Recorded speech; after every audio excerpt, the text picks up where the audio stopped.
বেশ কিছুদিন বিরতি নিয়েছিলাম মার্কেট থেকে। তার একটা যথেষ্ট কারণ ছিল আমার কাছে।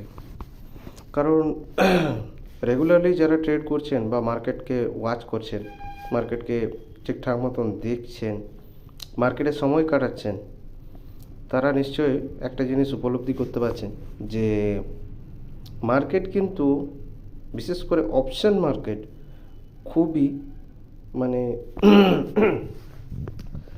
কি বলা যাবে, এক যদি ইংরেজিতে বলি তাহলে ভলাটাইল, আর যদি মানে একদম খুবই পাতি বাংলায় যাকে বলে মানে বাজে মার্কেট।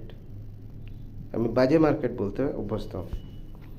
কোনো মানে নাই, কোনো মানে নাই যে এরকমভাবে আনএক্সপেক্টেড মুভ যাকে বলে, আনএক্সপেক্টেড মুভ আপনারা দেখতেই পাচ্ছেন।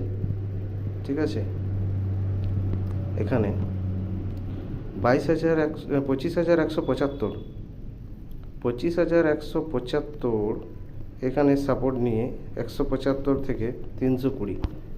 নিফটিতে এত আনএক্সপেক্টেড ফল, এত আনএক্সপেক্টেড মুভ, সাডেনলি মানে সমস্ত কিছু।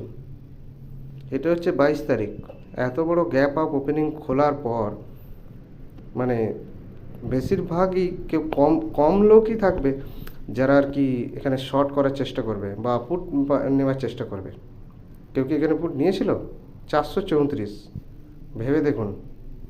আর অপশানসের প্রিমিয়াম এখন 3:45 বেজে গেছে, নচেত হয়তো লাইভ মার্কেটে আমি দেখাতে পারতাম যে কী হারে অপশানসের প্রিমিয়াম, কী হারে অপশানসের প্রিমিয়াম গলছে।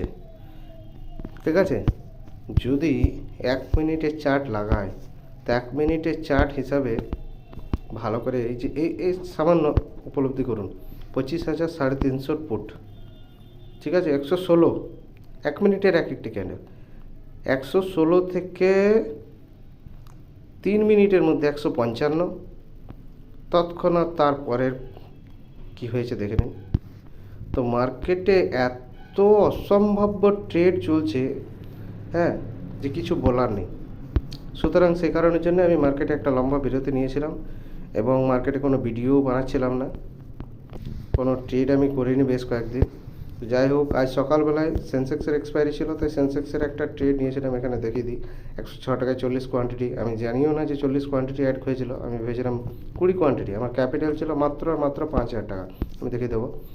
তো 106 টাকা এন্ট্রি নিয়েছিলাম, 82,800 কল। তখন কিন্তু সেন্সেক্স মোটামুটি এখানে সকাল 9টার সময় যদি দেখি তো গ্যাপ আপ ওপেনিংও ছিল, তো 423। এখানে যখন এই একটা গ্রিন ক্যান্ডেল, এই ক্যান্ডেলটাকে ব্রেক না করতে পারছিল না, তখন আমি এখানে কলটি নিয়েছিলাম এবং এর হাইটাকে, এর লোটাকে স্টপ লস লাগিয়ে কাজ করছিলাম।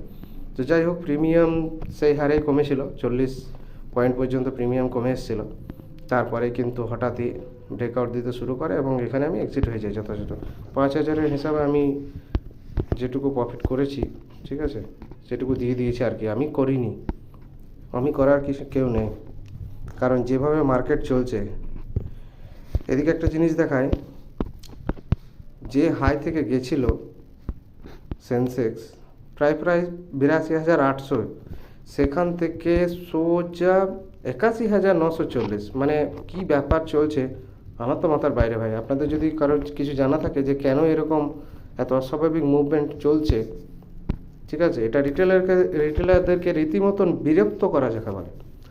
তো মানে যদি কেউ ভাবে যে আমি 10% কি, যদি কেউ 50%ও যদি বলে যে আমি আমার ক্যাপিটালের লস নেব, তো সেটা একদম বেশিক্ষণ সময় লাগবে না, 5-7 মিনিটের মধ্যে দেখিয়ে দিচ্ছে মার্কেট তাকে।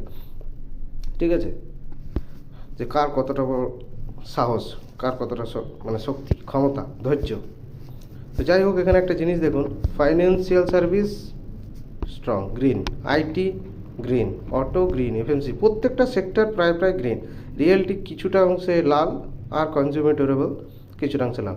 তো মার্কেটে হচ্ছেটা কি, কারো যদি দয়া করে যদি কারোর জানা থাকে, কেউ যদি কিছু জেনে থাকেন, তো দয়া করে কমেন্ট করে জানাবেন। ধন্যবাদ, আশা করি ভালো থাকবেন। ঠিক আছে, ট্রেড কিন্তু খুবই সাবধান। অপশন ট্রেডিং কিন্তু দিনের দিন যেভাবে চলছে সে হারে কিন্তু লসই বেশি হচ্ছে। ঠিক আছে, স্টপ লস খুব শীঘ্রই ট্রেড নেওয়ার সাথে সাথে স্টপ লস চলে আসছে, কারো কিছু করার থাকছে না। ভালো থাকবেন।